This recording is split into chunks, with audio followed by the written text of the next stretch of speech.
भारत और मालदीव के बीच पिछले कुछ दिनों से खींचतान चल रही है। बावजूद इसके चीन अपनी हरकतों से बाज नहीं आ रहा है। चीन इस विवाद का पूरा फायदा उठाता नजर आ रहा है।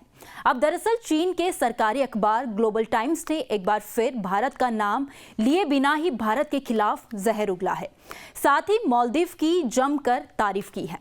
बता दें कि भारत मालदीव विवाद के बीच मालदीव और चीन की बढ़ती नजदीकियां भी खुलकर सामने आने लगी हैं। मालदीव के राष्ट्रपति मोइजू हाल ही में चीन पहुंचे थे। उनकी यह यात्रा काफी चर्चाओं में रही। मालदीव और चीन के बीच कई समझौते भी हुए, लेकिन अब चीन के अखबार ने जो लिखा है उसे जान लेते हैं। चीन ने ग्लोबल टाइम्स के जरिए लिखा है कि मोइजू की यात्रा दिखाती है कि मालदीव और चीन के संबंध एक नई ऊंचाई को छू रहे हैं और सत्ता ग्रहण करने के बाद मोइजू ने भारत जाने के बजाय चीन आना चुना। क्षेत्रीय सहयोग को भारत अपने नुकसान के रूप में देख रहा है, लेकिन ऐसा नहीं है। मालदीव के राष्ट्रपति मोइजू की चीन यात्रा पर दुनिया नजरें गड़ाए हुए है, लेकिन भारत इसमें कुछ ज्यादा ही दिलचस्पी ले रहा है। टाइम्स ने आगे लिखा कि चीन के साथ मालदीव की बढ़ती नजदीकियां देख भारत बौखलाया हुआ है। इस विवाद के बीच मोइजू के चीन दौरे की भारतीय मीडिया में जो कवरेज चल रही है उस पर भी टिप्पणी करते हुए ग्लोबल टाइम्स ने लिखा कि यह सब कुछ भारत के अहंकार को दिखाता है। भारत हमेशा से दक्षिण एशिया के क्षेत्र को खुद से पिछड़ा मानता है। ऐसे में भारत इन देशों को आगे बढ़ता देख नहीं पा रहा है। भारत के खिलाफ जहर उगलते हुए ग्लोबल टाइम्स आगे लिखता है कि दूसरे देशों के साथ भारत का ऐसा व्यवहार करना मानो वह भारत के अधीन हो, एक विकृत मानसिकता है। भारत को दूसरे देशों के अंदरूनी मामलों में दखल देने का कोई अधिकार नहीं है।